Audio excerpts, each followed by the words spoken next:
السلام علیکم ورحمۃ اللہ وبرکاتہ۔ دینا سے عثمان صاحب پوچھتے ہیں کہ اگر کوئی بچہ منہ بھر قے کر دے،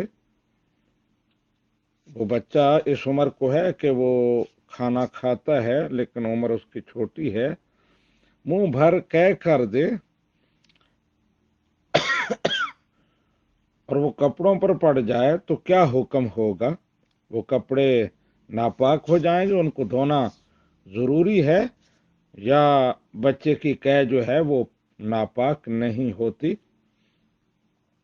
یہ عثمان صاحب، منہ بھر کر اگر قے کی جائے تو وہ نجاست غلیظہ ہے، وہ ناپاک ہے، اور اس میں عمر کا بھی کوئی تعین نہیں ہے۔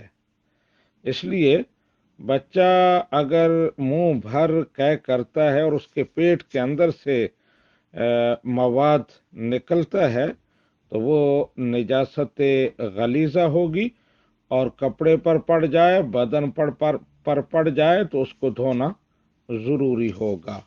ھذا ما عندی واللہ ورسولہ اعلم بالصواب۔